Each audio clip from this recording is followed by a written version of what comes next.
Ooh. I think that's still me, right?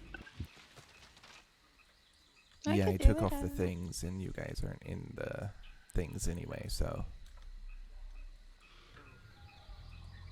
I've got a +4 to perception if anybody's got anything better. 4. Mine's the same. Well, up to whoever then, since we're all tied.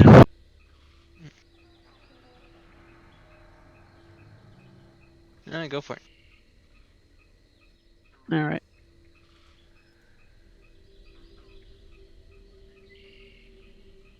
On that nat 20, though. Always on the other side. Can I give him Can you give him what? Can I give him advantage? Not after the fact, unless you have a specific No. ability or spell.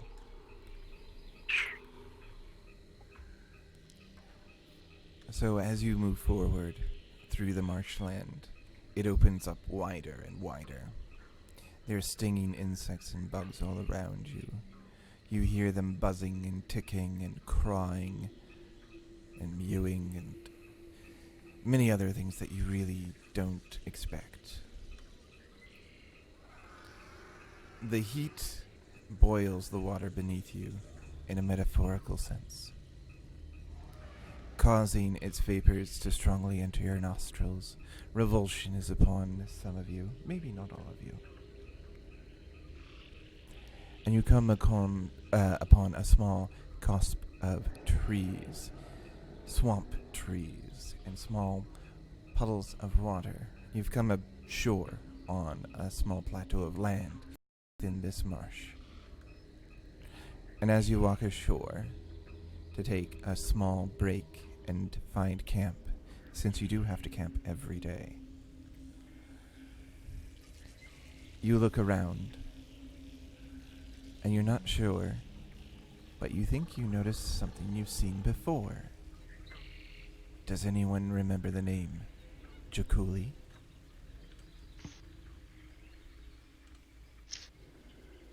I do. Snake.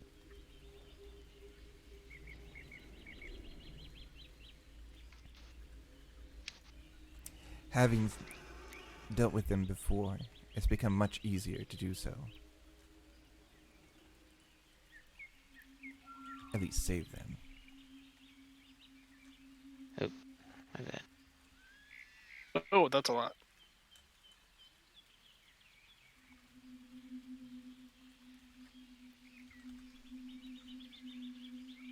Oh yeah, these ones. Whoa. Ugh. Oh boy. Not sure why my token was stuck to my cursor. Place yourselves wherever you want. I want to make sure everyone can see all of it. 1 second. Oh, I'm snapping wrong. How do I change that? That's You're snapping for to the half. GM. Yeah, Hold on on. the points.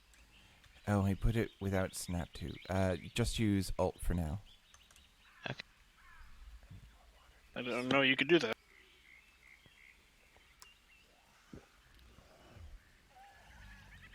Don't be lazy. Don't be lazy. That's my mantra.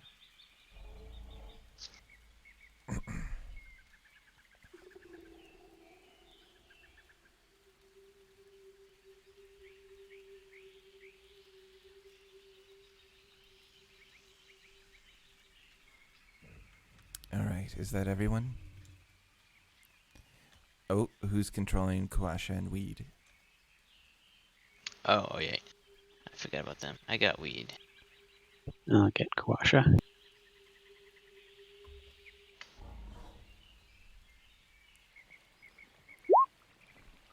Pull up his sheet.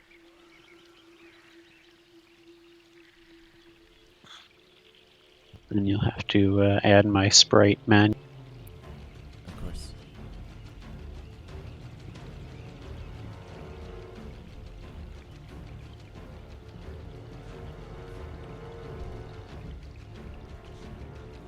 Thank you, love.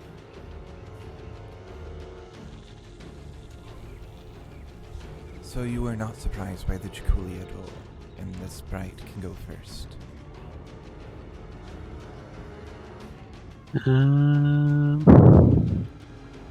It is going to just fly pretty much straight up, so it can. I'm assuming somewhere that there's not tree branches nearby that it could still make a jump towards the sprite. And go ahead and I'll use my reaction to have it fire its arrow at the nearest one. So I guess the one up top. All right.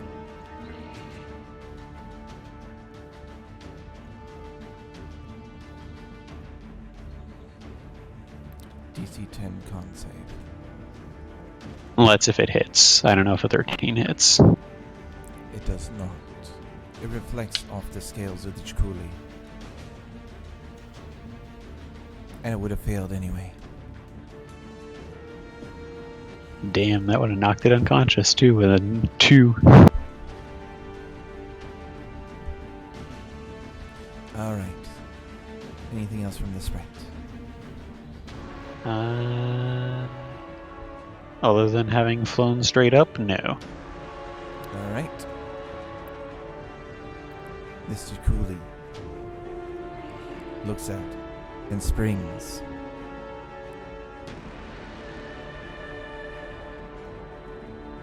Straight forward towards Varys. It can hardly see the sprite.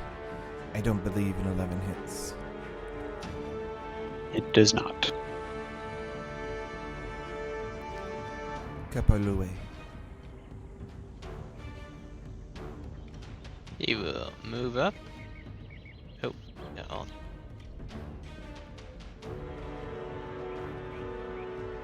And try to slash at the thing.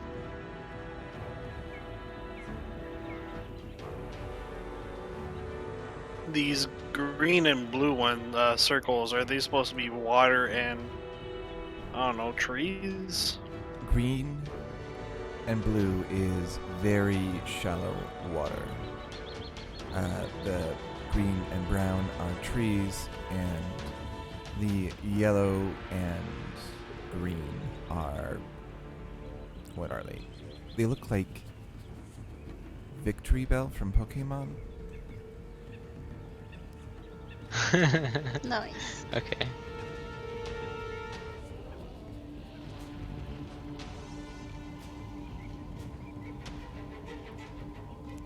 Claws from Kapalue hit for 8 slashing damage. Yeah.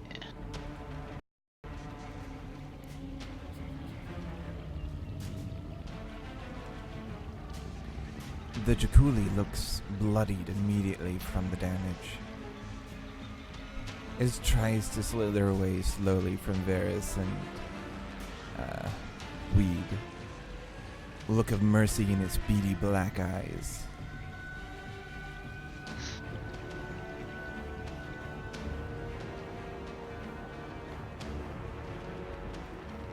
Can Koopa take a swing? Yeah, Koopa and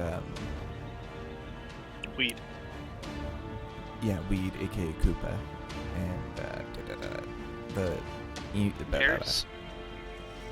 I can't because I used my reaction to have my sprite attack. Ah, Okay. thank you. Veggie Pygmies know no mercy.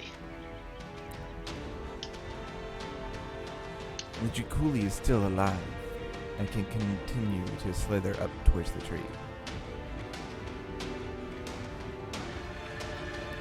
The Jakuli up top sees this weed-like pygmy attack and immediately goes for it, even though it knows that it's not succulent man flesh.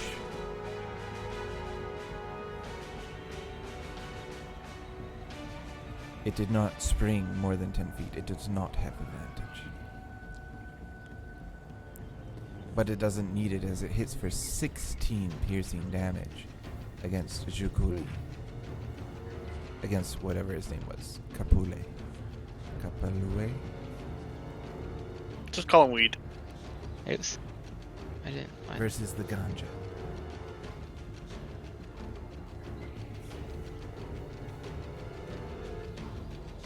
How did I accidentally said that. Oh, he's down. Real fast. He's not much of a fighter, but he's fun to play with. Wait, no.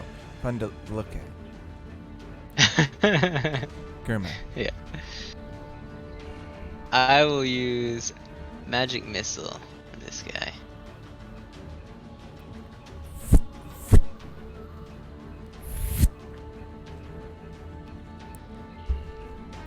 Sorry if that sounded weird.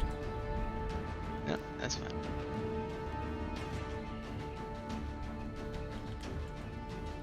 Should 10. defend the pygmy.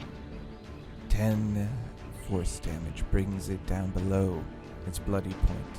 It does not look happy. It wants to take you down. It's marked you for its next attack.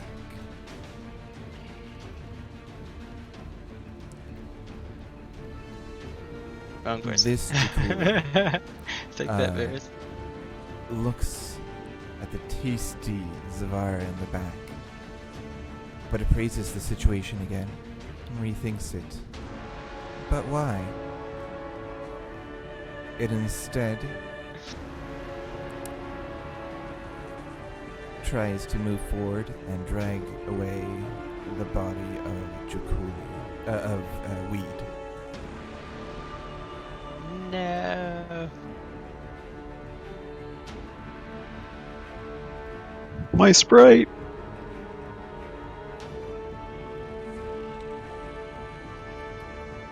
You can take an opportunity attack if you have. Oh, wait.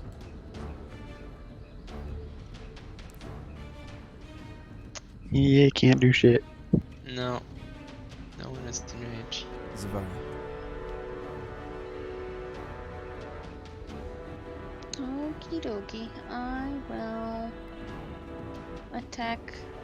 Yeah, I should be able to shoot the one that's dragging Weed away. You're not in melee, so you're good to go. Pew pew.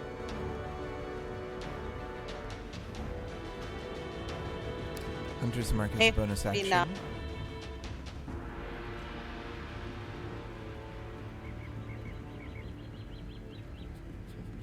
And into a wonderful longbow shot against the Jakuli, grazing against the back of its spine.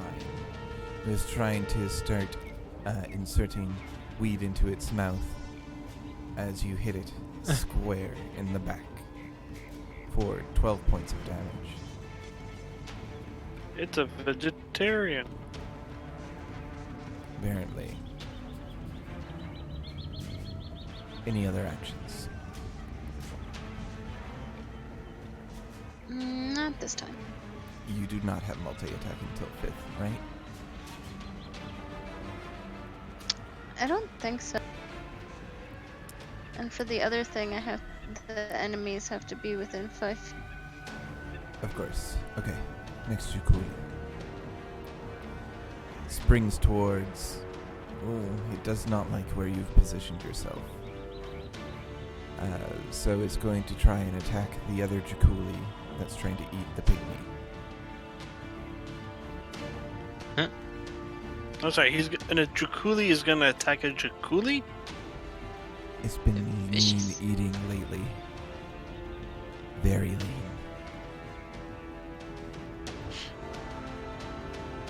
And he hits, Oh. devouring the other Jakuli, and begins eating him.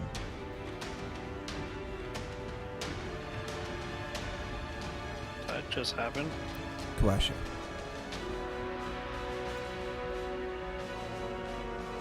Pull his character sheet back up. He is Grace not says going you to should let turn- him. Oh, sorry. That's alright, go ahead. Grace says you should turn the music down a little for the stream. Okay.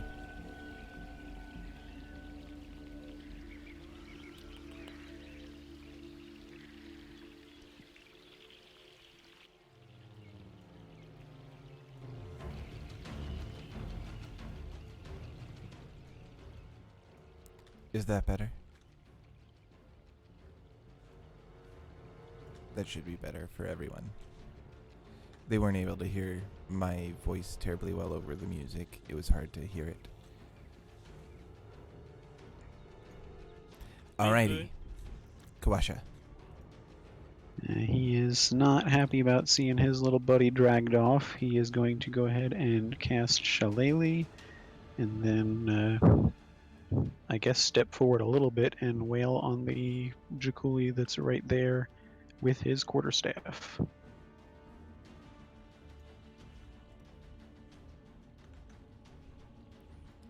Alright, you step into the shallow puddle.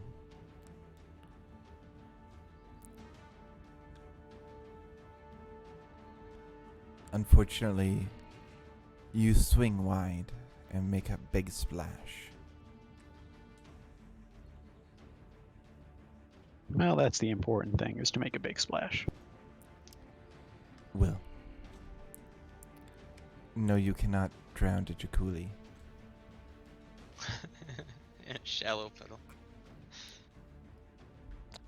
I'm reading some stuff. What I'm thinking of doing. It's not properly explaining. Oh, I'm just gonna attack.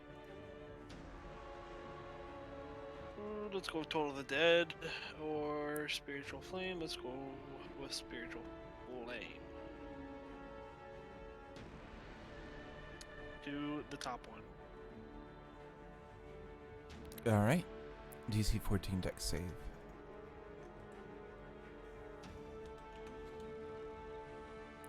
Oh, so close. 4 damage.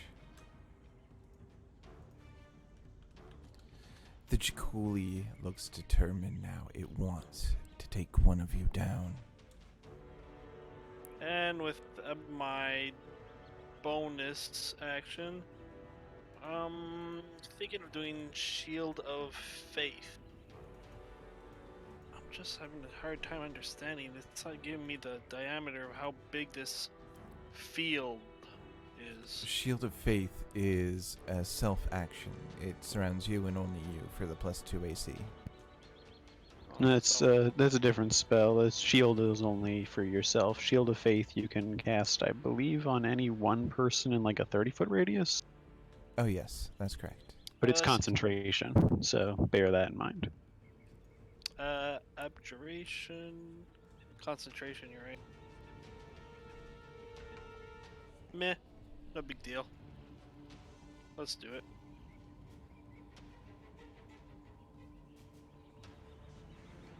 So who's getting that bonus? Well, it's a 60 feet, right? So everybody does. No, No. you cast it on one person within 60 feet. Who has the lowest AC? You know what? Let's get it to Varys. He's gonna get attacked. Oh, thank you. I changed it from that orange to blue because I'm red-green colorblind, and it's difficult to see the difference between my targeting red and your concentration red. That's completely fine. Thank you. I should have asked you first. My apologies. This is a safe space. No, it's not. Nah, I'm triggered.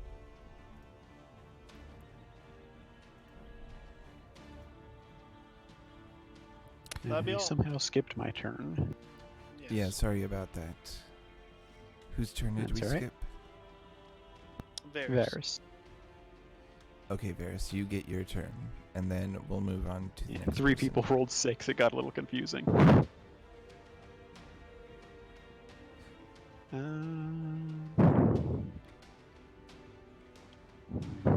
Yeah, you know what? I'm just going to go ahead and step up and attack this Jakuli with my short sword. Did Kawaja have a turn too? He did. Okay. He made a big splash. I don't remember. Weird.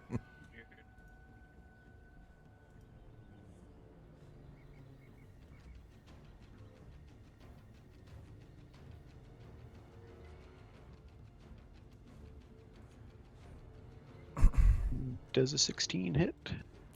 A 16 does hit for 7 damage as the Jakuli springs at you from its position on the ground, past Kawasa and his Shillelagh. Describe your kill. I'll add my sneak attack damage just for flavor then, and I'll just lop its head clean off while it's lunging right at me. And you twirl your dagger and toss it against the tree right in front of you, and the head's just pinned there by one of the ears dangling with a wink in its eye. No? Okay, too much. And I'll go ahead and oh no, wait, because I didn't draw my other short sword, so I can't bonus action attack. So I will go ahead and just I'll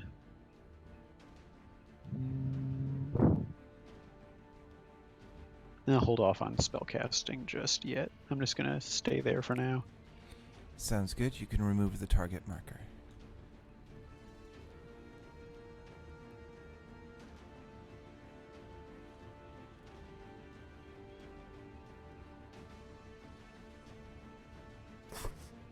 All right, Kerma, I am going to attack you. As something reaches out towards you.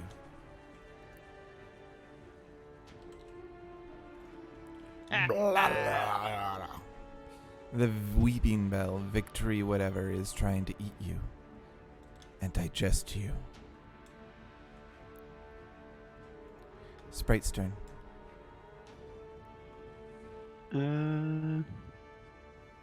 It is.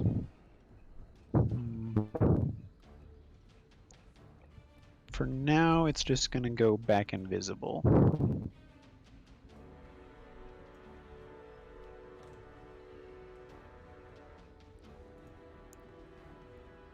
You know where it is. It's just invisible. It's directly above you. Yeah. This Jaculi finishes running away.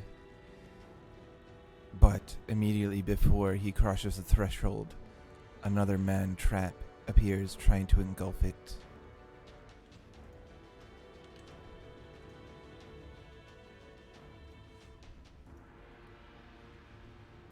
Failing terribly as it slinks away.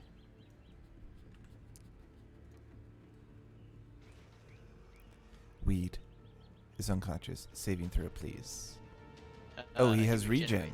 Nice. Weed never dies. And then he'll just run back to Kawasha. I may need a squish more. That's it. I need a little more. Yeah. Sounds good. Next up is Kerma. I will spin around and cast Burning Hands on this plant.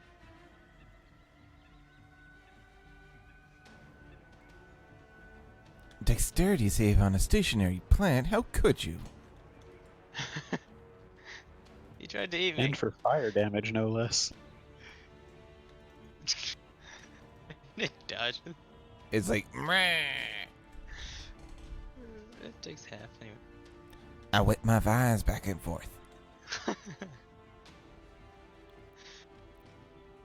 Alright, so he only takes half fire damage. Got it. Done. And then I will back 2 steps.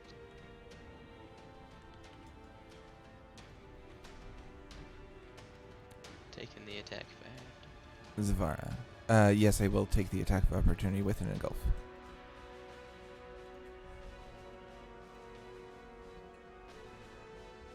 That does not hit. Can't grab me. Too heavy. It's true, Zavara. Okay, I'll shoot at the last Jaculi.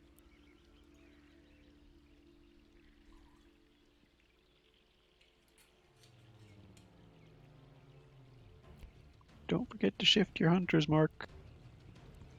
I did that. Did you?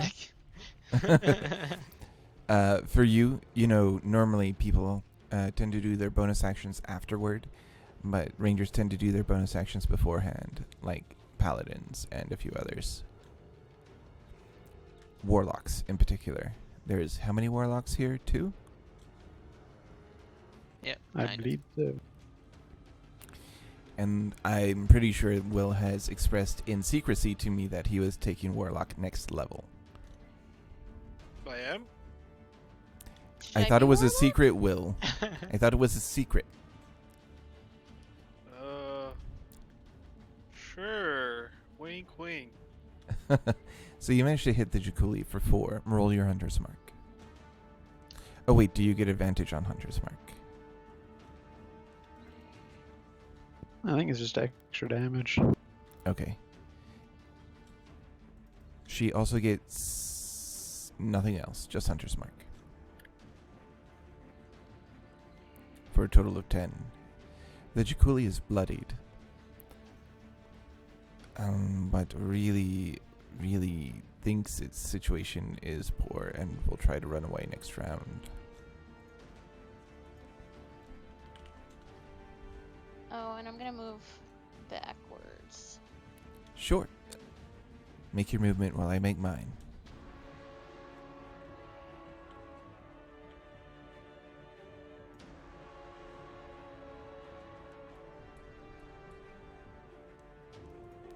Kawasha.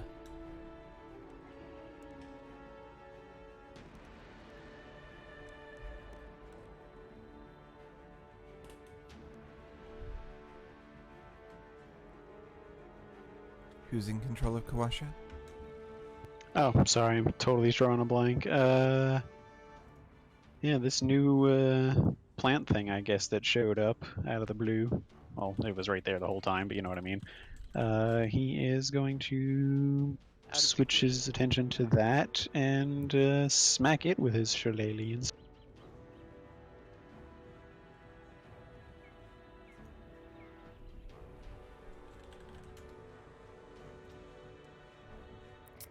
Alright, shillelagh to the back of the head. 15. Will hit for 8 bludgeoning.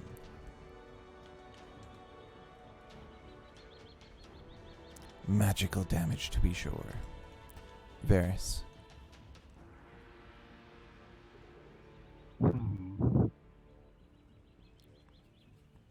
Well, I don't have any particular ill will against the Jakuli. I'm not going to bother wasting any effort trying to kill that last one. So instead, I will maneuver around this plant thing to help Kawasha out and draw my other short sword so I can get my bonus action attack in as well. Alright, free object interaction for your short sword into Death Whirl. Basically.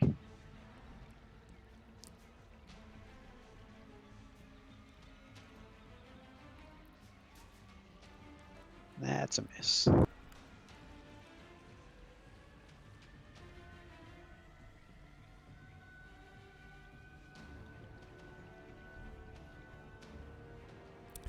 That is a hit on the second one. And it's 6, it's 3 plus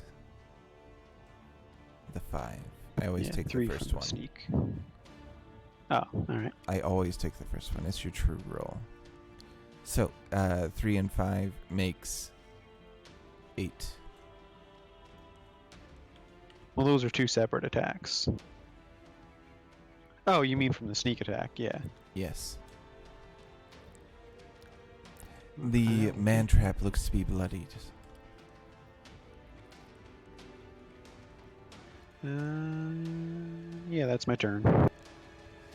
Will. I'm gonna fire it with my laser. Sacred Flame. Dex save. Mwah, mwah. It loves it. 0 damage from the cantrip. That's all, folks. This man trap moves towards the party slowly but surely.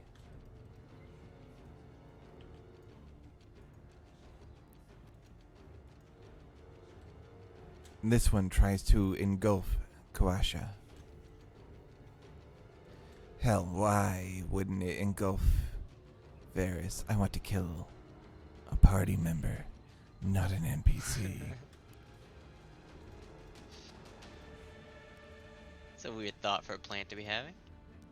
Ooh, barely misses by 2 points. He grumbles Thanks in to Shield anger. of Faith. Yay. The sprite is invisible. Where do you want it to move? It is going to move down by this, the one that we're surrounding, and go ahead and use the help action to give the next attack against it advantage. It comes out of its invisibility, and I'll give you a free attack for it. Oh, it's not attacking, it's just using the help action. I know. I'm giving Oh, you you a mean- free attack. Alright. Being very generous tonight.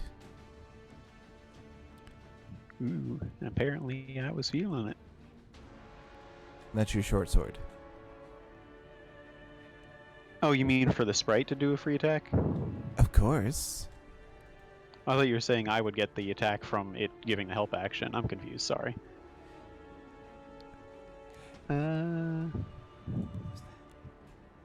Where is it? Did he go outside? Oh, I don't think I actually made a thing for I its don't think dagger. it's very- I can't hear you. I'm gonna push the top.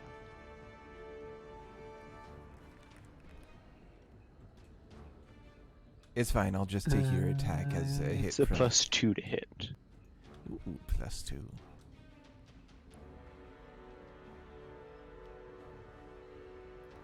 Oh, nice roll. And it does 1 damage.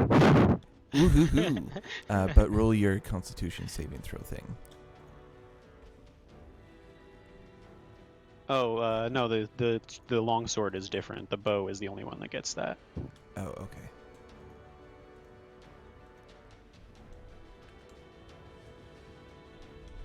And I think it has to be adjacent to the plant creature for it to use the help action, so it wouldn't have had the bow out. Of course. But he does have this. Next attack has advantage. Where's the simple up arrow when you need it?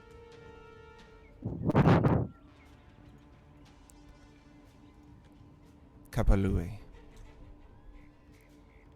He will run up to help Kawasha and swing at this thing.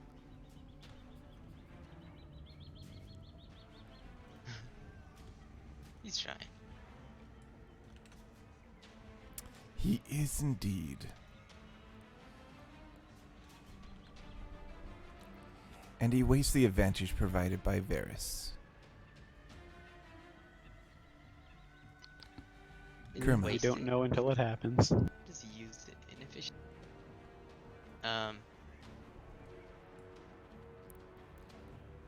I will magic missile this.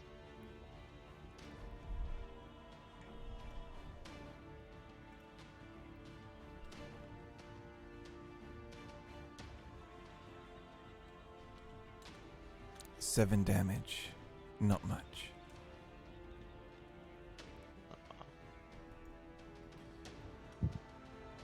Zavara? Okie dokie. I'm gonna move a little. Where is your hunter's mark currently? It was on the Vakuli.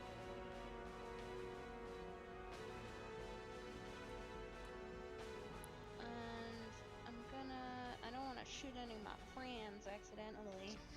So I'm gonna... Wait, can I move the hunter's mark at any... Like, even if the other thing's not dead? No, I believe the other thing needs to die for you to move it. Okay, that's what I thought. Alright, I'm gonna shoot at the non-combated man trap.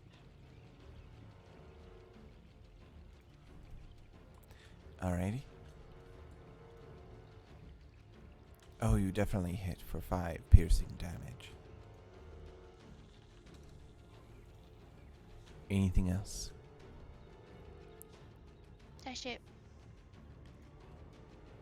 This Chikuli disappears off the map, and you're able to use your bonus action next turn to transfer.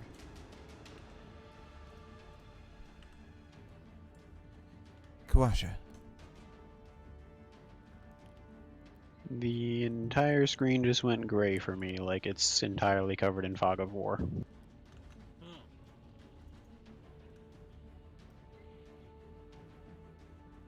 Strange. For you, Like as soon as the initiative order changed, it did that. reload your page. Kawash is blind. He's a blind Apparently. one now. I'll do it DM's for blind. you. Most likely you're going to attack with Shillelagh. Yes. 16 to hit, 3 bludgeoning. Ooh.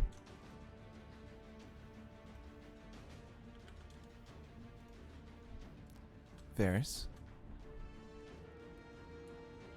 Hang on, let me just get my character sheet back up.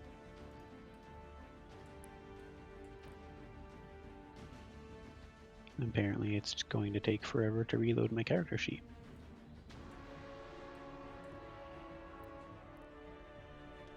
Okay, it's back up.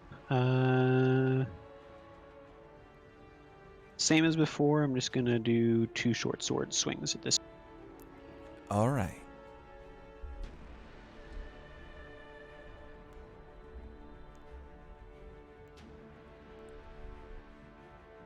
I'm assuming 13 does not hit. 13 does hit for 12 damage. Okay, turn sneak attack off and make my bonus action attack. And a hit as you fell the man trap. And I need to take a quick break. I'll be right back. Okay. My bladder. We could just leave. Okay, bye-bye. I mean, that man trap can't chase us. It's true. It moves like 5 feet a minute. Oh, I But if forgot they we don't- do kill it, then we probably have enough roughage between the Jakuli we have killed and the plants to restock our supplies, because I know we're not actually at 22 at the moment.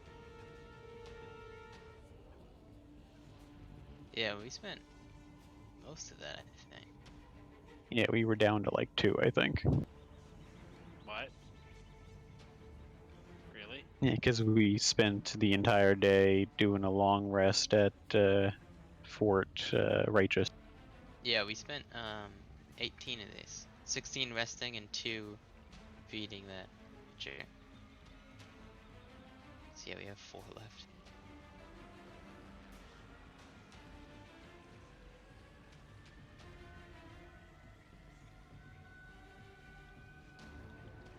So we can add some snake meat and man-eater salad to the list of supplies. Sounds like fine eating to me.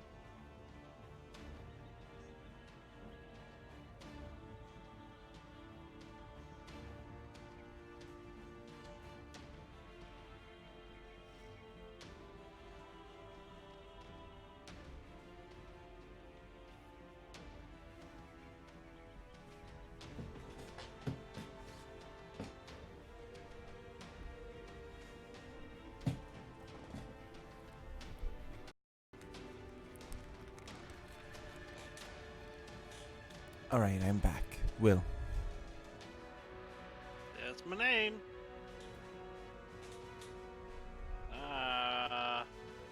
Is it hurt? Yeah. Yes. It is. Then I'm gonna do Toll of the Dead.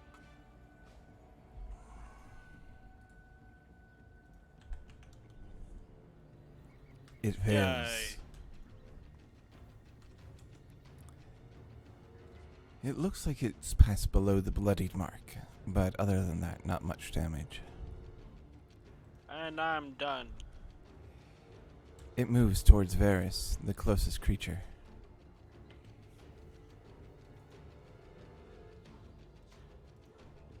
The sprite is next. Hmm.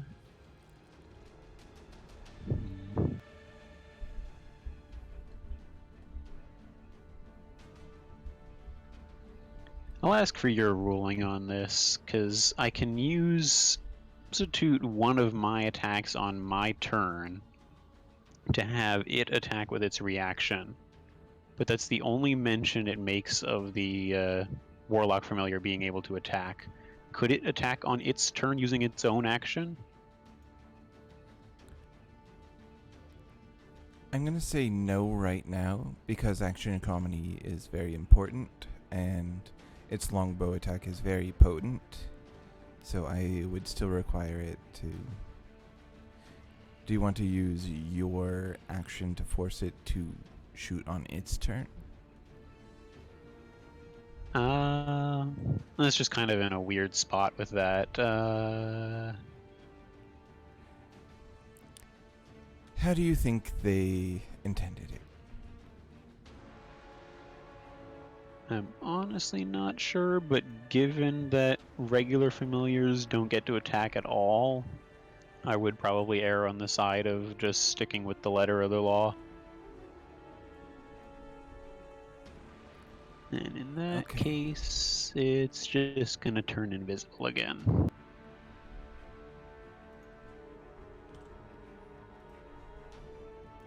Kabalue. He will run up. Keep swinging. Ah, Miss. Kerma. good try. I will pull out or conjure a little blue bell and also toll the dead.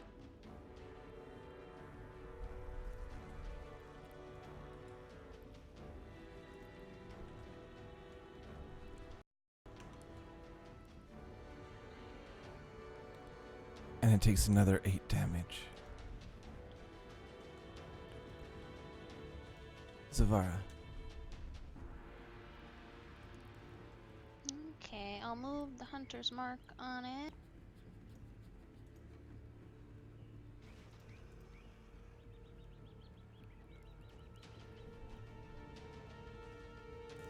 You need to hit Shoot. first. Oh, yeah, that makes sense. You hit for another 12 points of damage, just like last time. It's looking very unwell. Kawasha.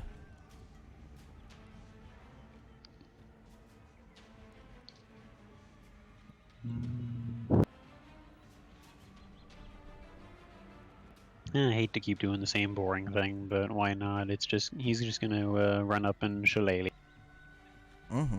It's not like Kawasha has a lot to do. But he is a druid, so he has spells.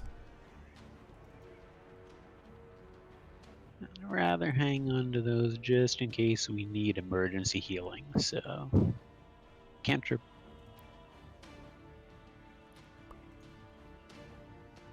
Another hit as the man trap goes down. Yay! Guasho is useful.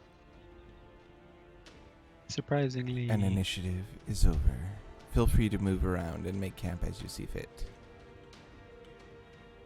Right here. Yeah, it's just In the puddle. playing Yes. the puddles. Yes. Just send an Eldritch Blast into each of the remaining bits of foliage to make sure that they are not also man-trapped.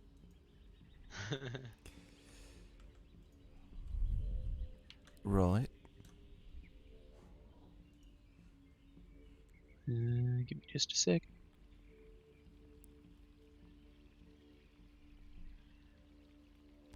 You missed the foliage entirely.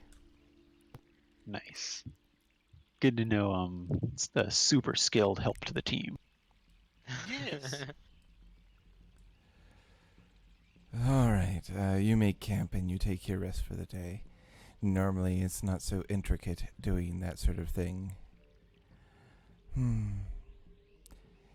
And the position you are is the position you want to be for morning?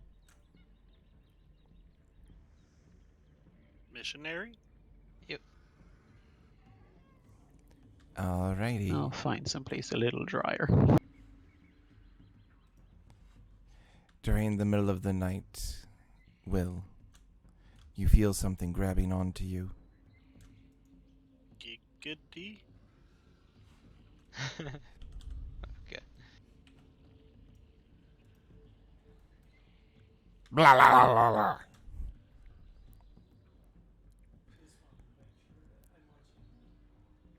It's not affecting I me swear I today. shot it. I don't know what happened.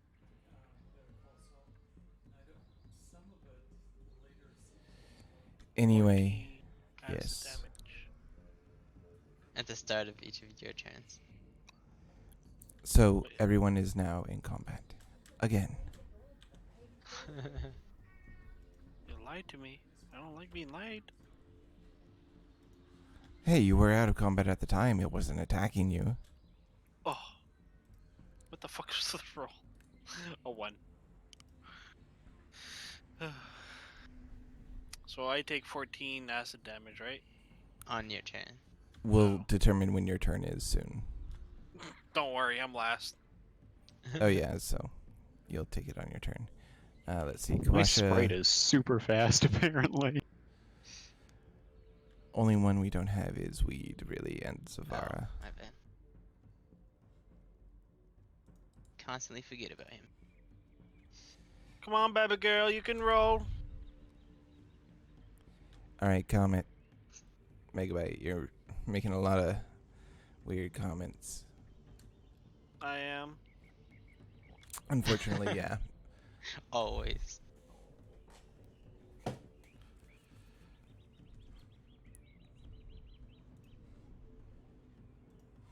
I didn't realize it was a new initiative. It is. You guys got to sleep for a little bit. The Warlocks did not get their spells back yet. Okay. The man trap has engulfed Will. Kerma, you're first. He is totally covered, so I am going to use Burning Hands.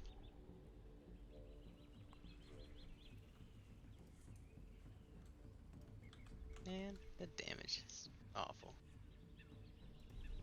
It's though. It hits. It looks 3/4.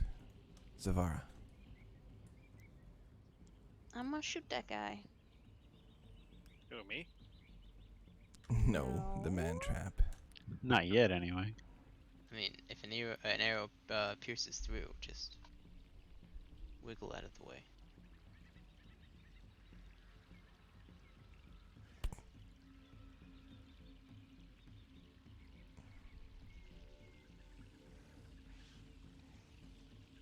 Why are plants such jerks?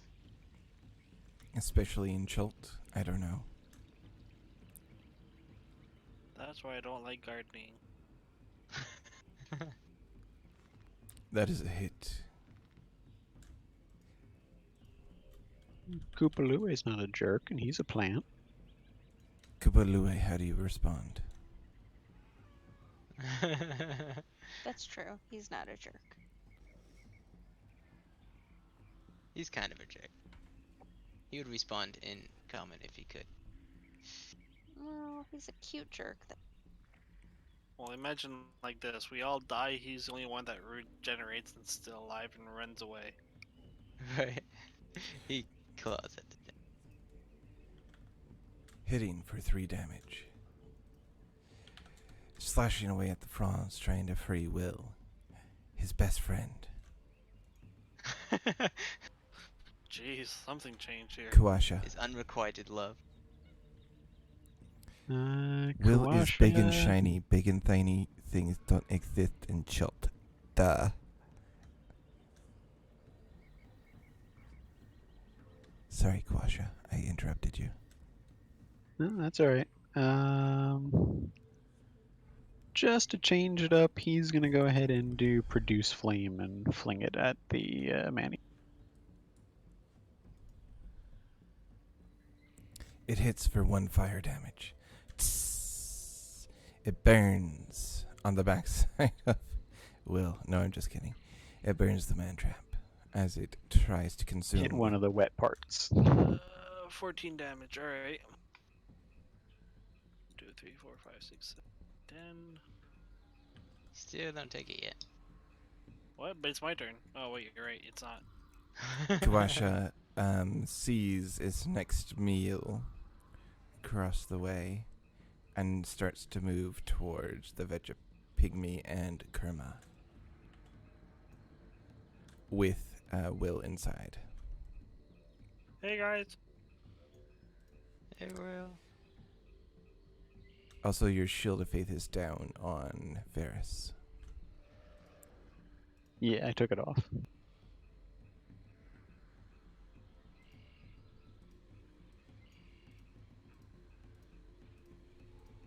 I'm out. No, you're not. Varys. Okay, I'm gonna try to make quick work of this. I'm gonna go ahead and cast Shadow Blade with my bonus action and move up and attack it with my action.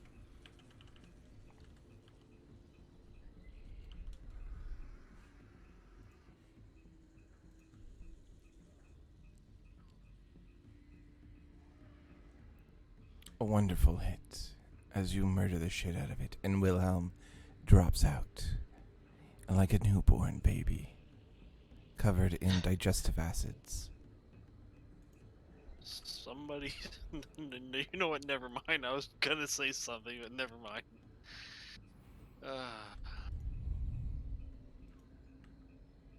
Look at that. You didn't even get digested. Well, since I Wah. have spent the mystical energy anyway, I will run around and smack some of these other bushes with my Shadow Blade before the spell expires. Yes, you are completely free of things trying to eat you in the middle of the night. In Huzzah. the middle of the night. You'll gain 167 XP. What about the other one that we fought? Yes, this is total XP for the battle. Okay. Both sections. How much? 167? That's each, right? Correct. Okay, just making sure. We're So at we're 38, looking at- 35, is that right? Yes.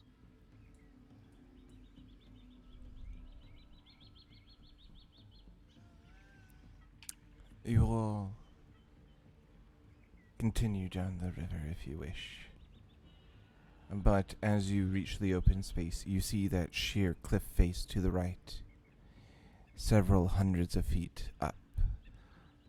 But those with a keen eye, passive above 13, which I know there's one of you with that,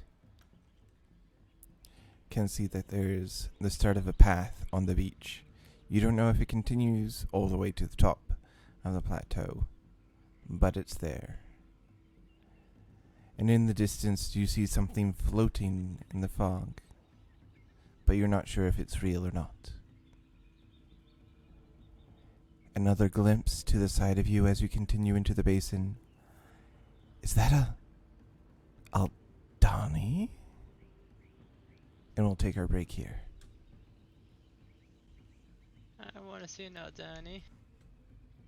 Out of curiosity, when you say floating in the fog, do you mean like hovering off the ground or like up in the sky somewhere? I mean in the air. So, we're taking our break now. I'll talk as private from here on out.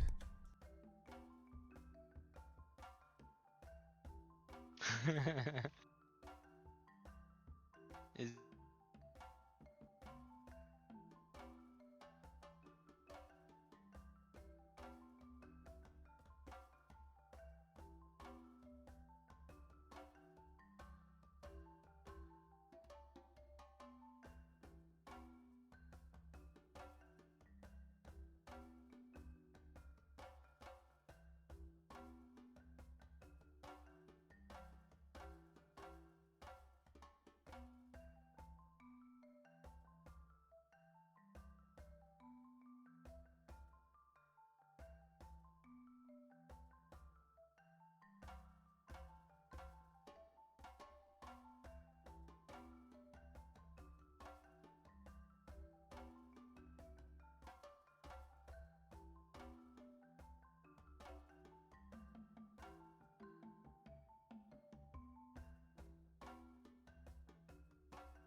All right, we should be back. I don't hear any music though. I must have not repeated it. Sorry for anyone that was watching during the break.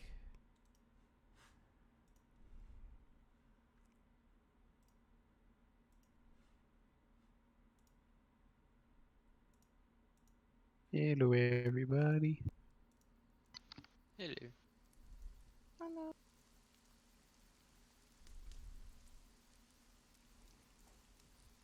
You continue further.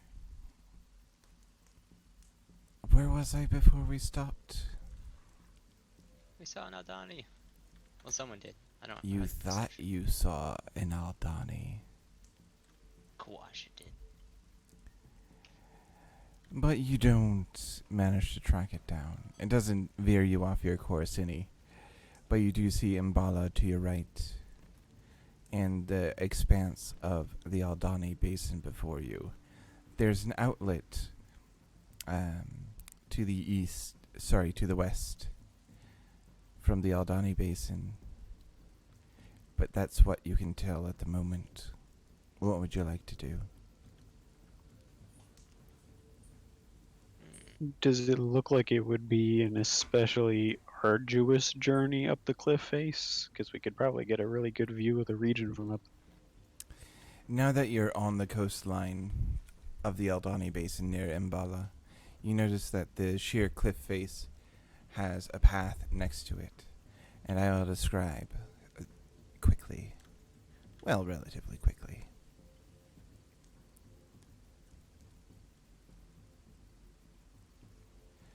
It's an 1,800-foot high plateau with sheer cliffs rising above the heaps of boulders piled upon it, and in front of it, large as ships, giants, winter wolves, who knows. Some of the shapes remind you of enemies you fought before, but none are particularly animate.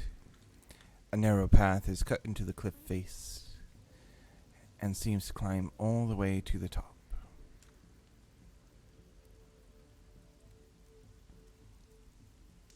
Well, shall we attempt to get a view of the area before we continue any further? Yeah, that sounds fun. Yeah. Yeah. Yeah.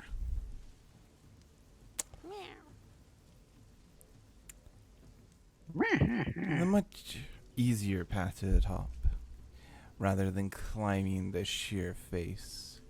It begins on the north side of the plateau and switchbacks several times across the cliff face for several miles. The width of the path is no more than 5 feet. Each person is about 2.5 feet in diameter, except for the turtle, who's closer to the true 5 feet, and has a difficult time making his way up. Roll a Take it back, dexterity it's not save, fun. DC 10.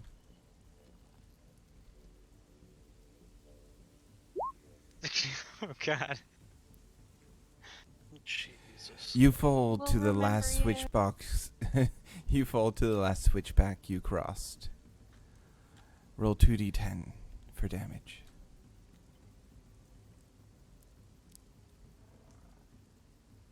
Holy shit. That's a lot of damage. Why don't you like living? Like the lowest possible roll for your save and the highest possible roll for your damage.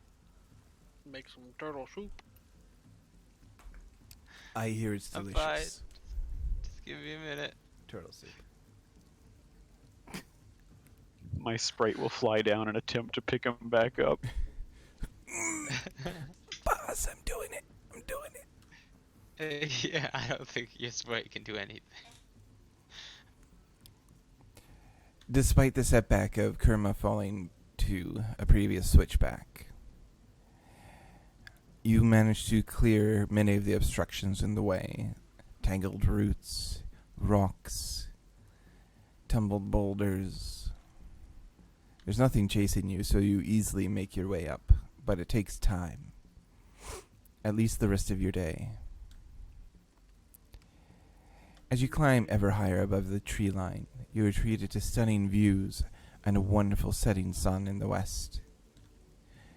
And as you do, you see the entire Aldani Basin before you. Clusters of undead, and an odd floating structure in the distance that looks to be a heart made of earth.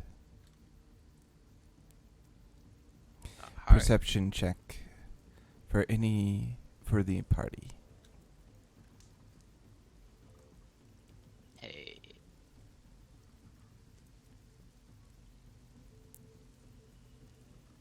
You all, well, I will actually have to average that. That's gonna bring you, yeah, that should be fine. You all see another bit within the jungle, hidden by the vines. And it looks to be the wreck of something. You're not sure what, but it's quite large. And I will mark it on your map. If someone can make a DC 20 survival check.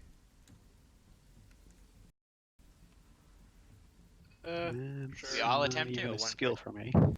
Just one person. I'll do it. Okay. Hey. Sorry. It's okay. So You got it. close. You didn't have advantage though.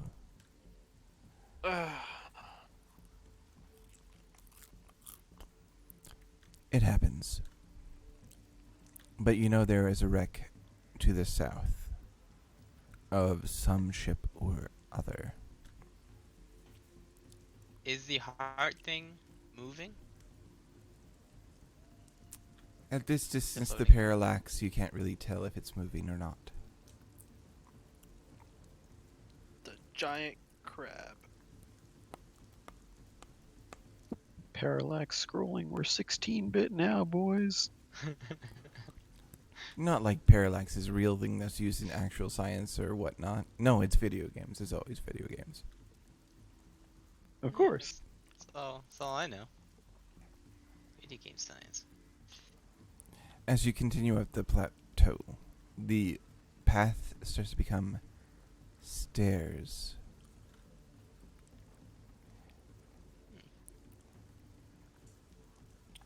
Well, this is curious. You Much see easier though. carved along the walls on the side, in shallow relief, jungle predators, raptors if you will, flying lizards, and erupting volcanoes, carved in a primitive fashion into the relief. The stone steps emerge onto the top of the plateau, beneath a once grand but now decrepit wooden gateway. The gates that seal this entrance are rotted away. Only their rusted iron hinges and reinforcing bands remain. In their place are heaps of human skulls, picked clean of all flesh and bleached white by the sun. They grin up at you from the roadway and down from atop towering mounds. Untold thousands. Ew. Maybe we turn around? Yes, it doesn't seem as welcoming as the steps first implied.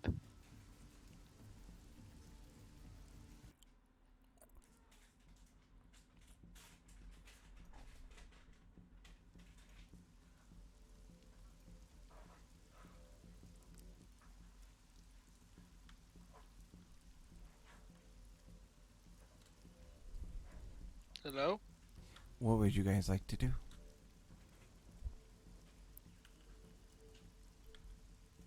Can we see anything ahead of us? Like the ending of the stairs? As you look forward, you only see a small structure still intact.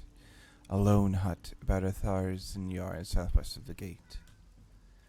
At the edge of a boulder field, the hut is made, stretched over the rib cage of an immense reptile. Animal skulls, wind chimes, and totems of feathers and shells rattle in the breeze, and smoke drifts from the hut. A being shuffles slowly around the hut, hunched over in an animal-like posture. It's a woman. Human. And she looks to be ancient. Slow, crippled by arthritis, and blinded by cataracts. Her darkened face from the sun soaking onto her, and bald pate are outlined with streaks of yellow clay drawn upon her face, suggesting the shape of a skull. Or perhaps it's just her flesh creating an illusion. Well, that doesn't look so bad. I doubt she made all these skulls herself. Well, she has survived here somehow, so that is a cause for concern. What are you doing here? We were looking Go for ahead. a nice view.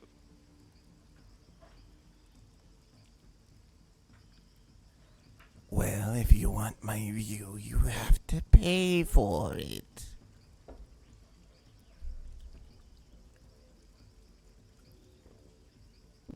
Why is this your view? Look at it, it's so beautiful. All these skulls. Oh, You want to do something for me? Yes.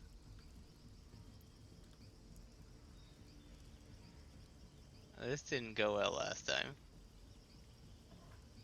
Yes, I should point out we have not a very good reputation of doing things for other people. It's fine. I can do most things myself. Well, me and my monkeys. Oh,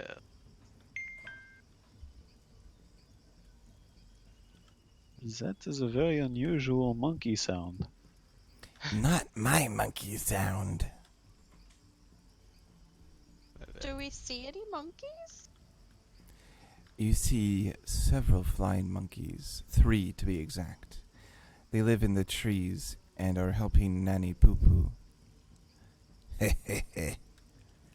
gather fruits and farm and maintain her living situation. she's an evil witch. How did he know we were going to climb the cliff and meet her when he came up with the name of this session? Because he fucking railroaded you to shit. We didn't have to climb the cliff. No, you did not. There were other options. All roads lead to Nanny Pupu. That should have been the name of the episode. If you were kind of railroad us really hard, that would have been a good one. So, We head back to town. you will help me. Yes? There are creatures on this plateau that bother me. What kind of creatures? Oh, you know, the flying folk. Flying Mole folk? people? Mole people. Everyone should see Nanny Pupu. Indeed. She's a poo-poo, alright. She's adorable. That's the name of No. the hat. Just on the south Is her side. hand skeletal? Or is that just a weird way the art was drawn? It's her necklace. Really? It's made of bones of various things. Yeah, a bony hand with like clawed fingernails on. Old ladies just be like that sometimes. They really do be.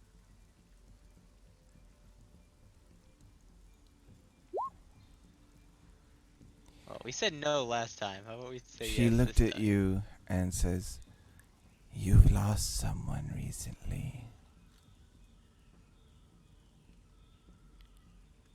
Whoa. I mean, everybody does almost every day, so. This is not Kinda. exactly the most forgiving environment. No. True. But the body is nearby. Probably saw us coming here with a body. I can bring them back.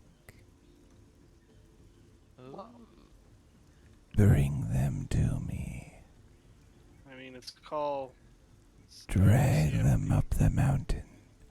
Give me the soul. That sounds a little ominous. I'm not sure you I meant for it was, to sound. yeah, I was on board until that last bit. Oh, it's nothing serious. No. You just kill the Petrofolk for me. And I will return your acolyte. You are aware that there is a curse over the land that prevents people from returning from the dead, no?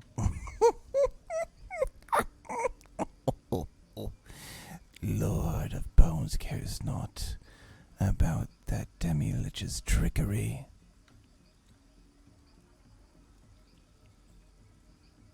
There's a lich! Huh. A demi-lich. Have I heard of the Lord of Bones before? Religion or history? I'll do history. And I will do history as well because I'm not proficient in religion. Ooh. Definitely didn't. Will, as a cleric, you know that the Lord of Bones is the god Merkul.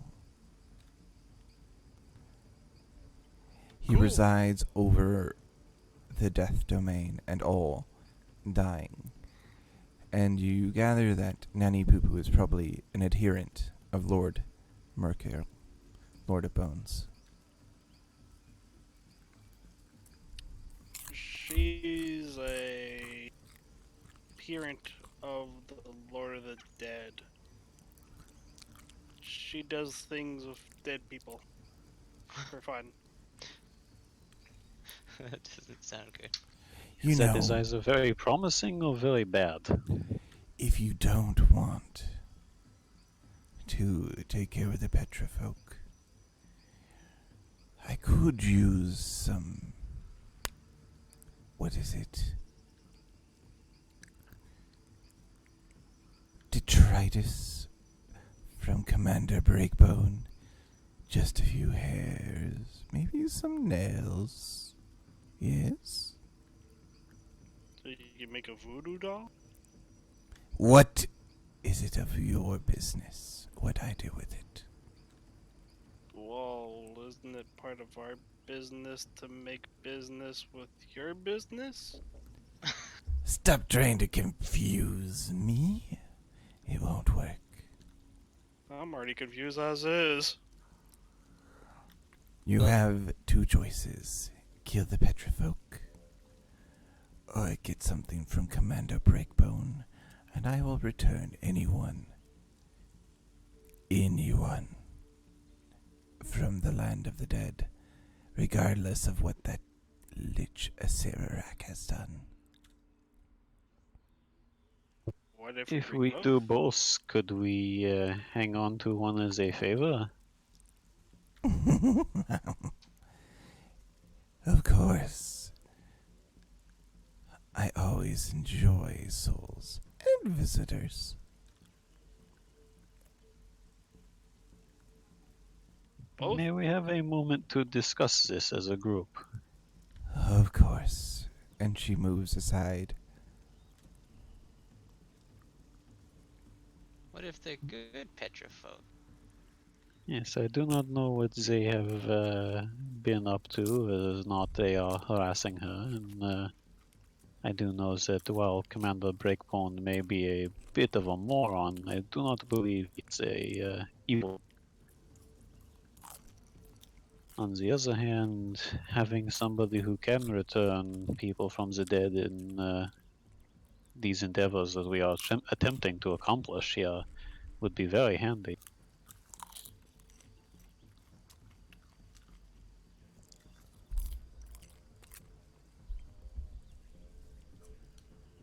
Both. You want to do both? Both? Okay. Both! Just to see if it works. Well, first of all, I'm gonna have my sprite just kind of fly around her just to see if she can see it. Because she seems to have extra senses. Let me see.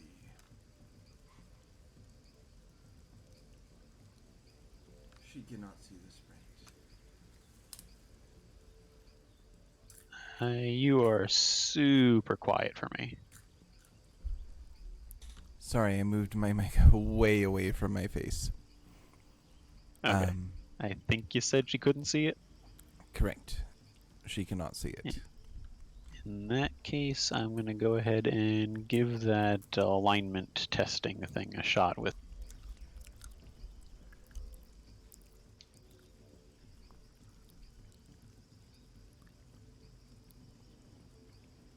DC 10 charisma save. Ooh.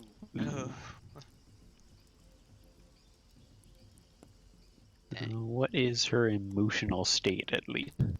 She's excited to see you guys. She's got hope.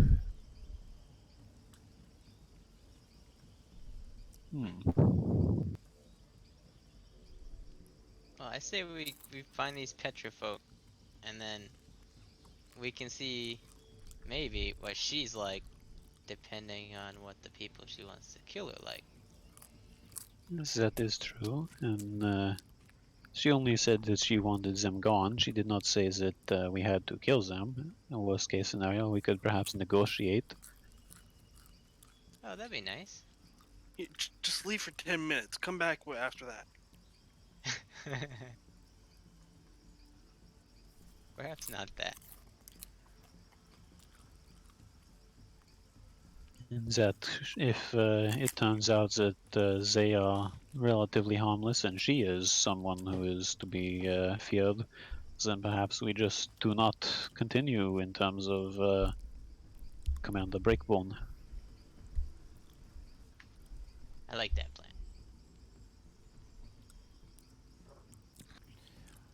Oh, you've come to a decision, have you? Oh, yes, I can tell.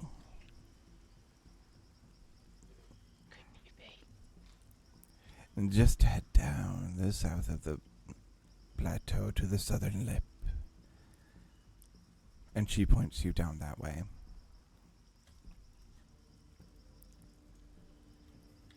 And you said they could fly?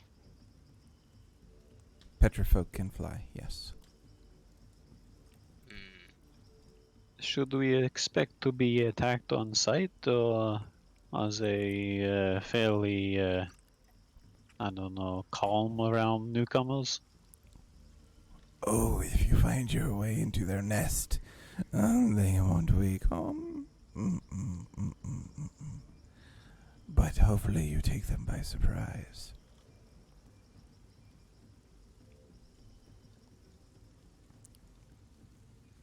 Okay.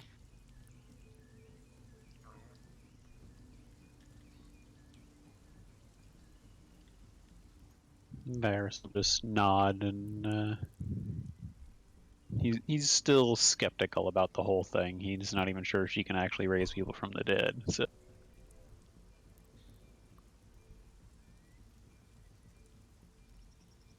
She creeps me out.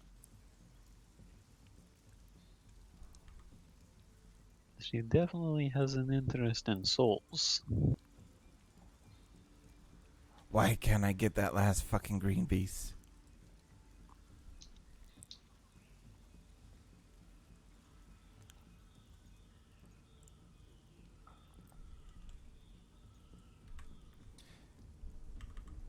All right. There.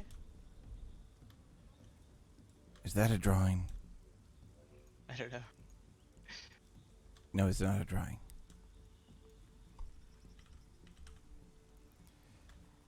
Your sprite is visible to you again.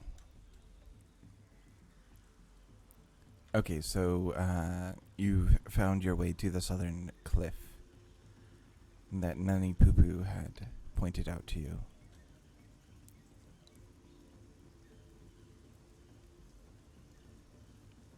You're not sure what Do we she's... see anything resembling a nest in the area? Wisdom-based perception. Nope. As a group is fine as well. Hey, I'm killing the perceptions. Mm, Can't walk, but I can see. damn. Sprite might have seen it. You locate a chute in the rocks 70 feet back from the cliff face that you were standing on the edge of. The chimney is wide enough for a small creature, or anyone who's wearing nothing heavier than light armor, and just that, no backpacks.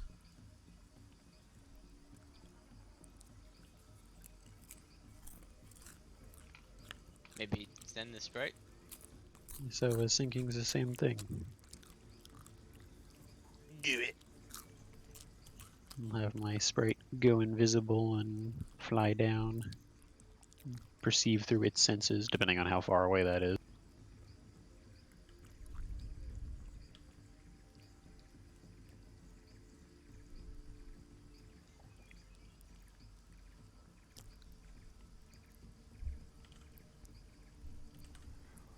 As the sprite heads down, it sees a small group of Petra folk asleep in their nest.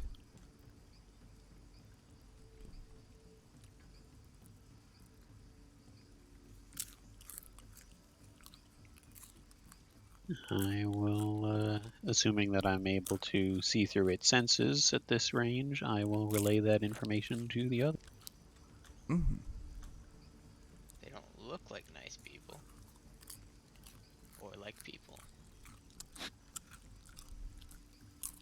Well, the good news is, thanks to my patron, if they are able to speak any language at all, I should be able to communicate with them. But they're sleeping. Which is probably for the best. If they saw us coming, they probably would not give us a chance to communicate at all. And the moment they wake up, they'll see us and they'll attack us. Can you talk through the sprite? I cannot, but I can speak telepathically within a relatively short range.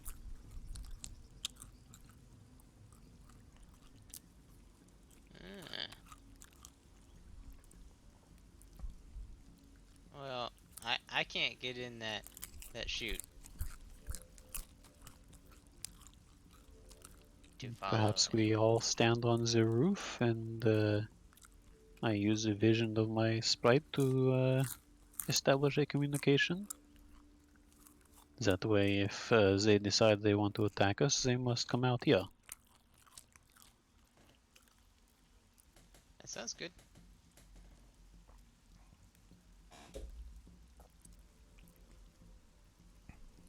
So I guess we approach sneakily so I can be within 30 feet of, I guess, any of them that are sleeping. Alright. It is 30 feet down exactly. So you are able to communicate just at the top of the chute. Perfect. None of them seem to be awake keeping watch. They're all asleep. There is one keeping watch at the front of the cave.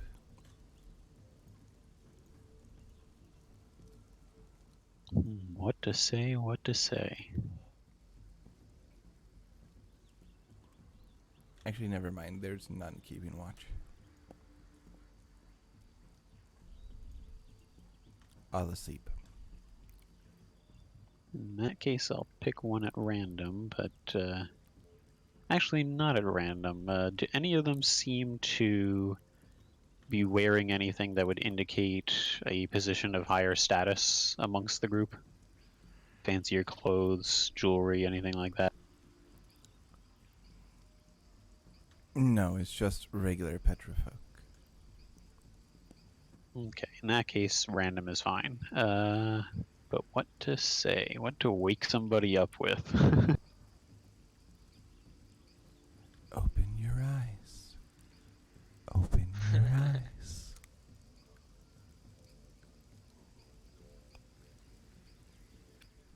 How about starting with,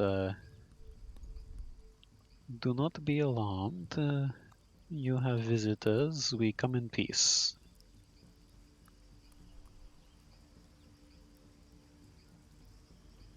They wake up immediately and fly out the chute, collapsing their wings into their bodies as they rush out the cave side and up the chute. Actually, no, they don't know anything about the chute. They rush out the cave and float. Well, beat their wings as they rush out of their cave to look at the sprite. And the sprite would have been invisible. Where I the wouldn't have sound risked came it getting from. killed. Where the sound came from. Oh, if it's the sound, it was just me speaking telepathically. So I don't know if it would have a source from that or They not. have no clue. Let me roll a perception check real quick, see if they can find you.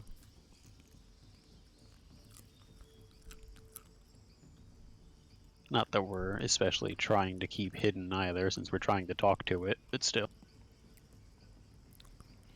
One of them notices where the sound is coming from, and the group comes up around the side of the southern cliff and faces the group.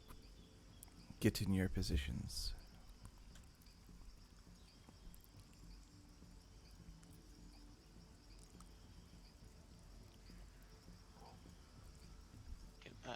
Forget Yetis. Oh.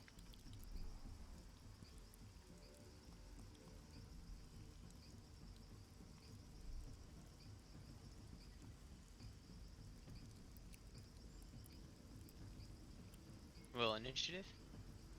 Correct.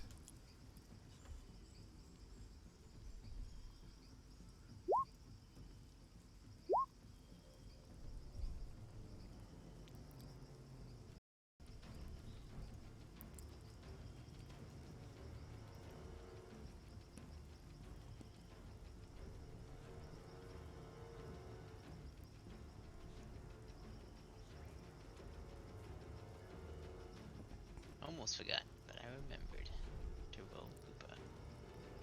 Huzzah! I don't think Kawasha has rolled above a 10 once for initiative. He's the best. Kapalue. Oh, he goes first? He'll just look around, not knowing what's going on. And do nothing. The petrofolk are already at least 20 feet in the air when they arrive over the side of the cliff face.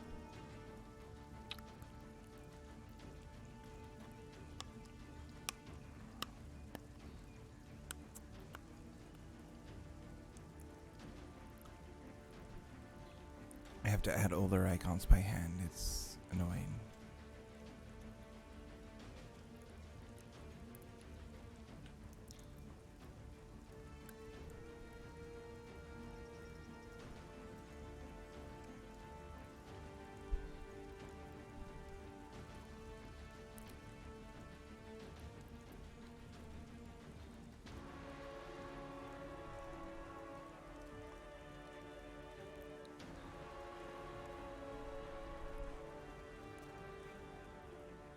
And this petrofolk will rise into the air 50 feet, rising to 70 feet in the air. Never mind. Oh, yes, yes. Okay, good. At least. And he attacks Varys with a melee attack. As he dives from the sky.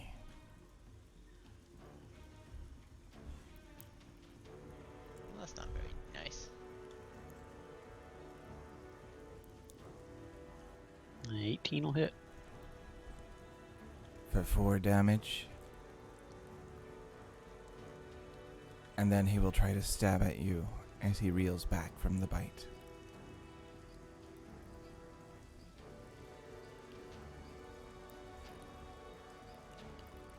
The next one also dives at Kwasha, attacking twice with his javelin. Hitting once for 8 piercing damage.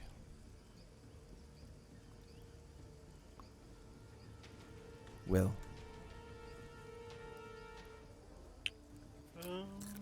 7 hits Kawaja. Only one of them hit. The 18. Oh, I missed the first one. I thought I was looking at it like it was the same one that hit me. Gonna bring out my spiritual weapon.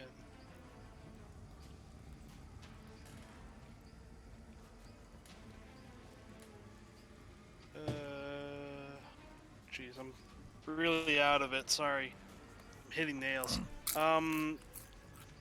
Getting my spiritual weapon is a bonus action. Attacking is another bonus action, so I can't attack yet. No, it's all in You the attack same. with it when you summon it. Okay, yes. Let's get with number 2. This number 1 here. With spiritual weapon.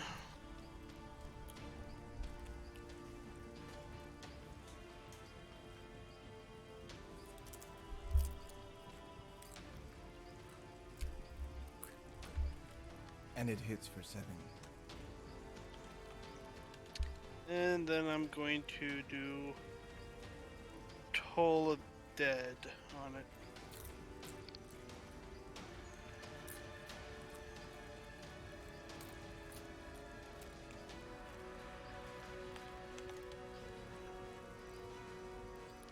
His head reels back in pain.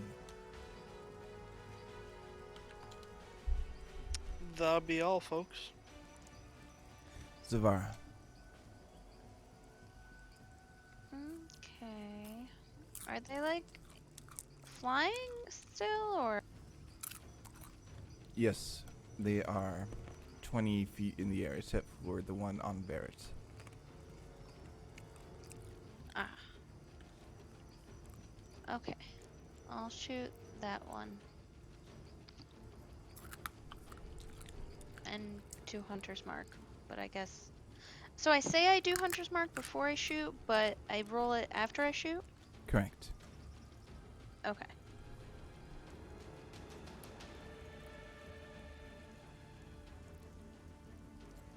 A hit, roll your sneak attack and your hunter's damage.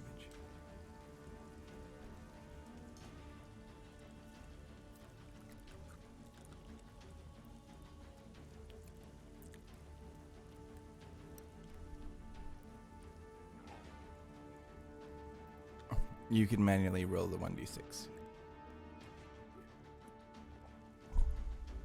It would be similar to how Hunter's Mark is. Or, no. Yeah, anyway. 5, 6, 11, 13.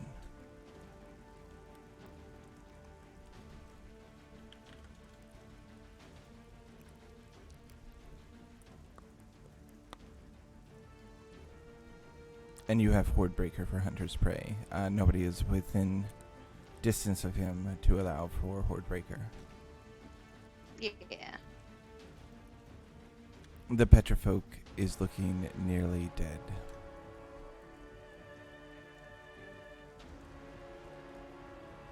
And the next one flaps its wings up into the air and dive bombs at Kerma.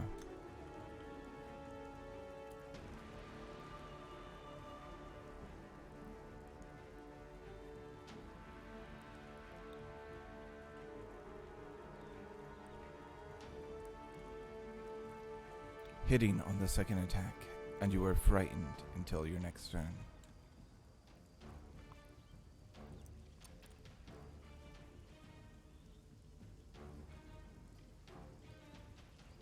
Please mark yourself appropriately, Kerma, and you have to move away until it's secured. Kerma. You are hit for That's good. Frightened. Ah, yeah, white flag. Alright, I have to move away. Just full speed. I believe so. Let me double check the condition for frightened. I guess I can only just move the edge here. If it's just the default frightened, it only prevents you from moving closer. It doesn't force you to run away. Correct. It's not flee. You have disadvantage on ability and attack, as well as not being able to move closer. Okay. Then I will cast Armor of Agathis, Alright. and as a bonus action, use 2 of my healing light dice on myself. Sounds good. Varys. Okay,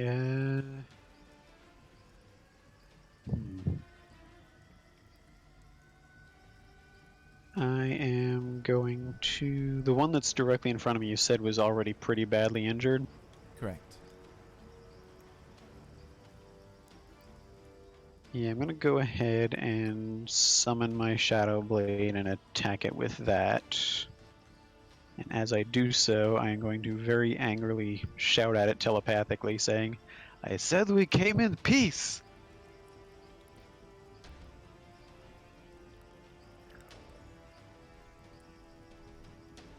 It screeches in pain as it dies horribly to your blade.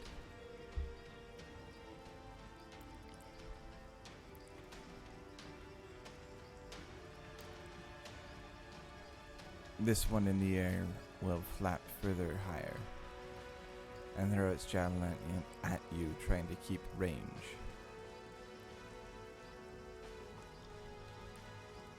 Oh.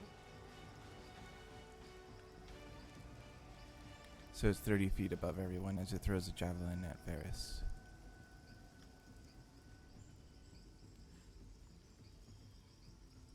What are you just hating on Varys today? Sounds like a TV show. Well, the first one definitely hits. For 7 piercing.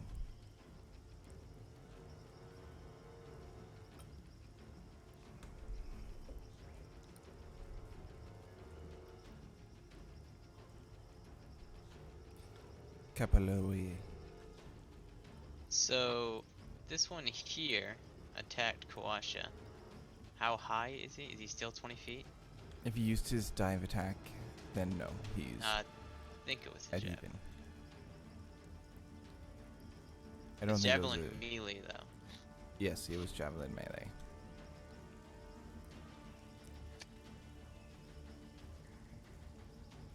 So he will go up and attack back.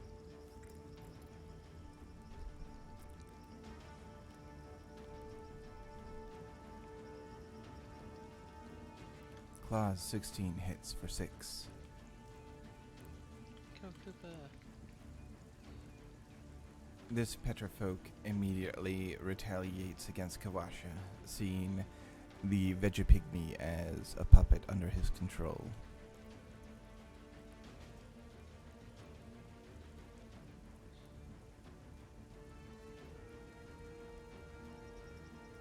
Oof. Hitting twice for a paltry 7 damage. 8 damage. Will.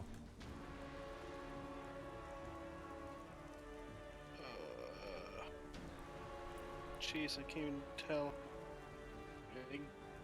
Bleh. Gonna do cure wounds on Varys. And a bonus action for your spiritual weapon, of course. Yeah. Thank you. And I'm gonna go here and hit this one with the spiritual weapon.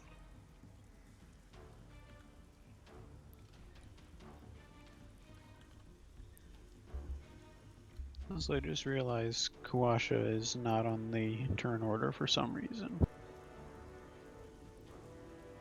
Guess it's Do you roll your remember what initiative. he rolled? He rolled a 6, All right. so he would have gone around the same time as me. We can have him have his turn now.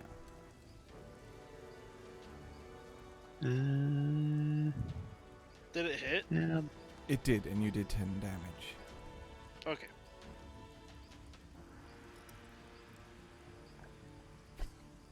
what are his spells? Nothing great for attacking, so I guess we will just stick with the good old shillelagh.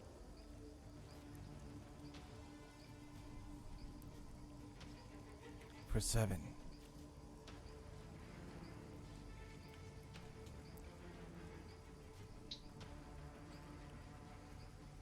Zavara.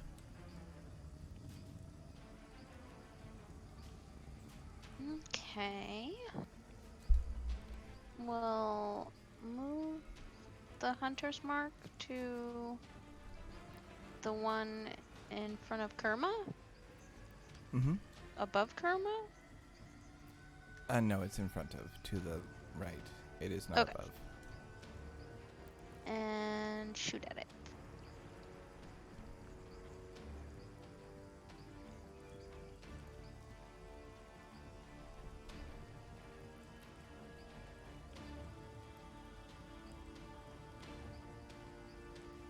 Your sneak attack, please.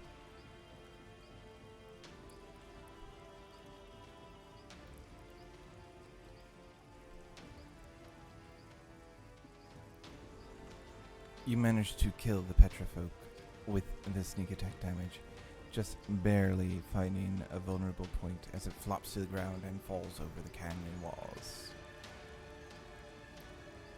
Kerma, you are no longer engaged.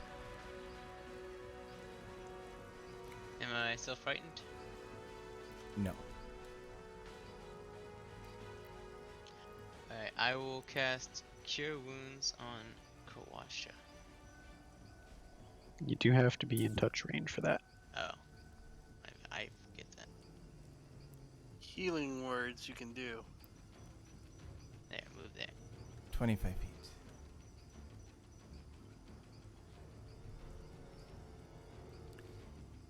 Wonderful. Varys. I will go ahead and... I think that one that's flying is too far away, so I'm going to go ahead and throw my Shadow Blade at the other one. He's about 60 feet away. Let me check the range on that.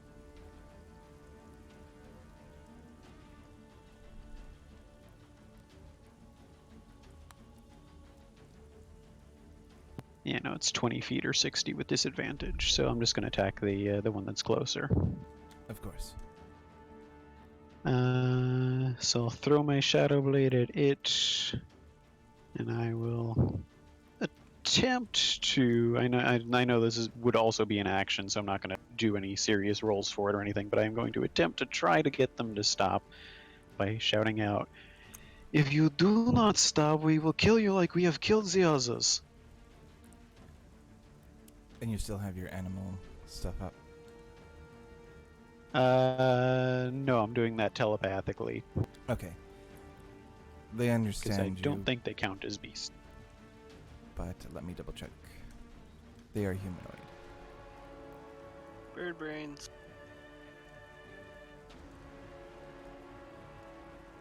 So you threw your Shadow Blade at the Petrofolk for 13, 16 damage. And that's the thing for my telepathy if you need it.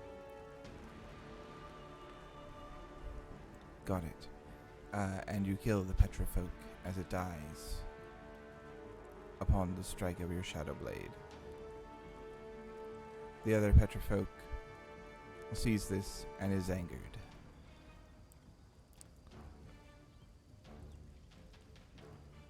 It swoops down and tries to grapple Varys.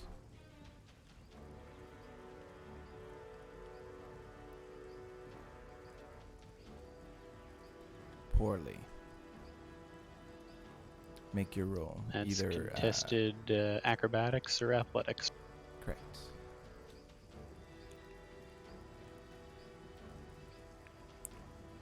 He can't manage to grab you. Kapalue. Poor Petrifolk, he's probably dead. Weed to the rescue.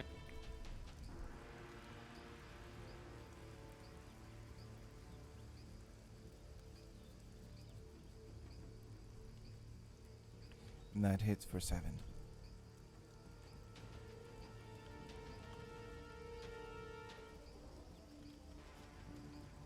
That's it.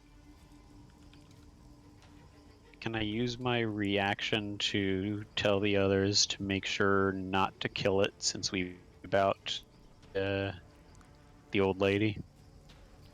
Of course. But the old lady doesn't care if you kill them, does she?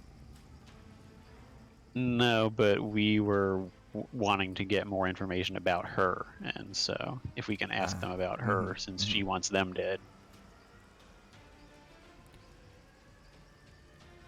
Alright, you can use your reaction for that, and then it's Quash's turn. And he will move forward and do non-lethal damage with his quarterstaff.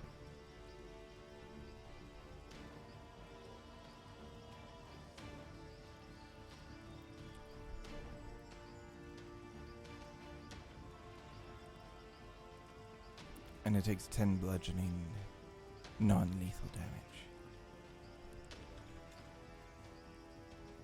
Will.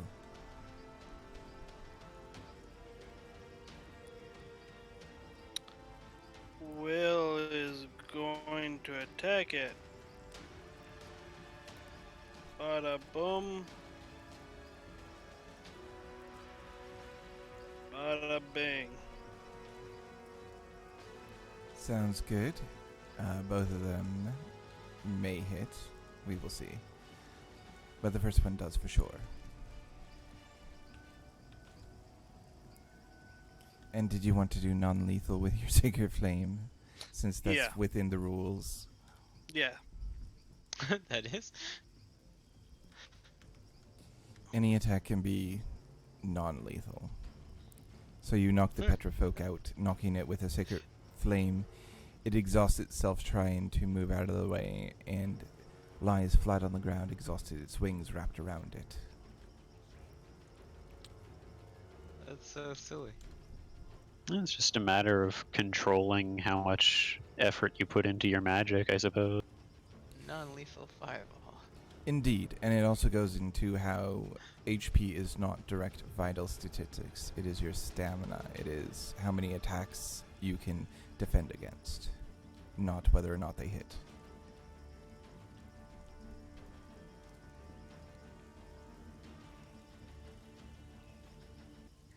You have the Petrifolk sitting here in front of you atop the plateau near the cliff face that leads down into their cave that the sprite had seen before. What would you like to do? Well, shall we tie him up and make camp inside the cave until he wakes up? I don't have rope.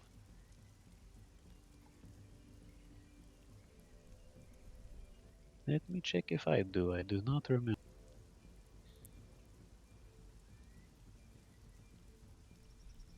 I do. Alright. I can make a floating disc. So we don't have to carry him. Does that all work? As a ritual. Wow, those are so Wonderful.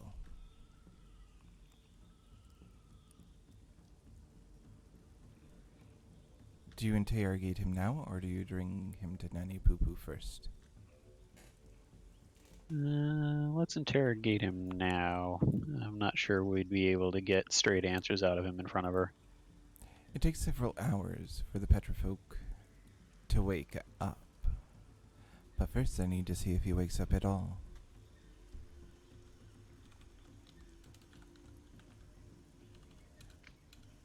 Yeah, probably should have healed them.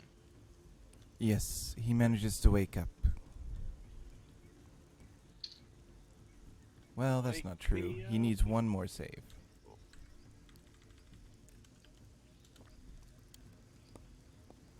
Yes, he wakes up with a small amount of health. In several hours' time, you all are staring at him, waiting for him to wake. What do you want?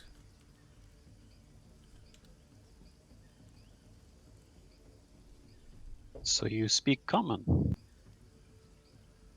Of course I do. I'm not an animal. You certainly could have fooled me for how you attacked us without warning. This is our nest. What are you doing so close to our babies? As the old lady sent us here to exterminate you, we did not wish to do so. We wanted to get answers from you about her. What a nuisance she is. So why does she want you dead? We did not wish for it to come to this, but you forced our hand, but we would still prefer to let you live. She's a blight on the land. And inferior. Inferior to what? Us. What makes her inferior? To ask that question means you are inferior too. I knew it, but I could not do anything about it. Kill me. Please. You said you have children here? As much as we can. We make broods. It's a tough life, being a Petrifolk. I would prefer not to deprive your children of a parent. That seems an especially cruel fate. It breaks out of its bonds if anyone had any rope and attacks the nearest Yeah, member, I did. which happens to be Varys.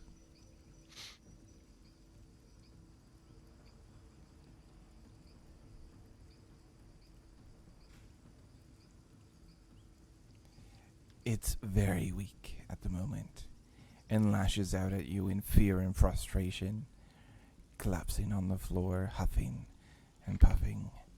Kill me, or I'll kill you. I must protect us from the inferior races. I am trying to explain to you that we will leave you and your nest in peace. We just want information about the old lady and why she wants you dead. Pupu sent you to kill us. That is enough. He doesn't seem to be acquiescing to any of your demands or engaging in conversation or debate. Leaves us clearly without any further fight. Do we do as he asks, finish him off, or do we leave in peace? I don't know.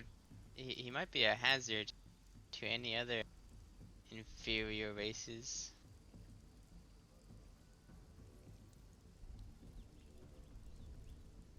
I feel bad for the children.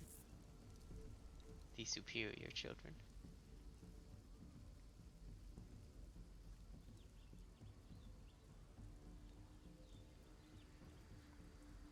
Does anybody else have any particular feelings one way or the other? The cleric will do it. We don't have any Nope. water nearby. Oh, The I cleric can has to go create for the water. night. You no longer have your cleric. I just need to know whether you want to knock him back unconscious or continue. I'm fine with just knocking him out and continuing on our way. Alright. Party? That's fine. I would like to poke around this place, though, see if we can find out where those children were or anything else. Mm-hmm. You don't see much of a clutch inside the Petrifolk's cave, though you do see the bodies of two partially eaten explorers, and a discarded backpack near them containing 6 gold pieces, a silver dagger, and a potion of greater healing. Glad I looked. Nice. You guys managed to bring the Petrifolk back to Nanny Pupu. Oh, you did a wonderful job. Oh, is that a live one? Oh, you must be psychic too. I needed one for the ritual for you. Bring your friend up. Oh god. I'll embed the soul of the Petra into this gem and bring your friend back to life.